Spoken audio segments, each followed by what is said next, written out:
Yeah, I mean, there's always a balance. It depends. It was a pretty obvious um, philosophy difference for me when I was young. Is a lot of people were concerned with looking a certain way when they skied, when they raced, and it was just clear to me that it didn't matter how you looked. It mattered if you were fast at the finish line. And I saw it really young when guys who were fast would start to try to look a certain way and they would go slower. I knew it because I wouldn't be able to beat them one day when they looked a bit more ragged or they looked really natural, and then 2 months later I would be able to beat them easily, and I hadn't really changed the way I was skiing or the way I looked, and they looked a lot better but they were slower. And then when I brought that up, the argument was, yeah, you're refining their technique so that then they can go fast later. And while that wasn't a bad argument, I mean, having a solid technical base made sense to me.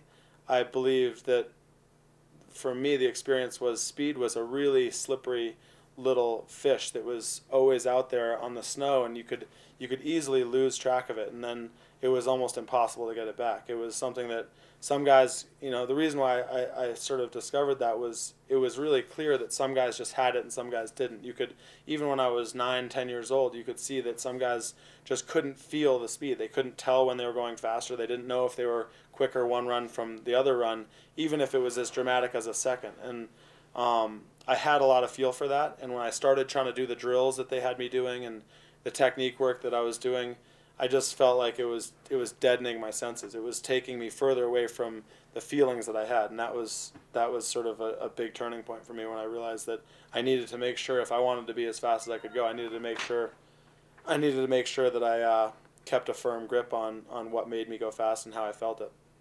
I think for us, the distinctly different path that we always have to remind ourselves, we're in a business that some people think is all about price. And do you cut a little shortcut or a corner here on the type of potato you're using, or most importantly, the oil? Go cheap?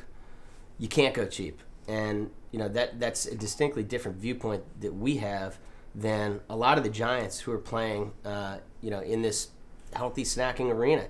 It's never something that we let cross our minds. We don't think about how to cut back the flavor integrity or the nutritional profile of the chip. And that's always, that's something we have to remind ourselves that we can't get caught up in the business side to the extent that it overrides the merits of the recipe and why Madhouse has a following.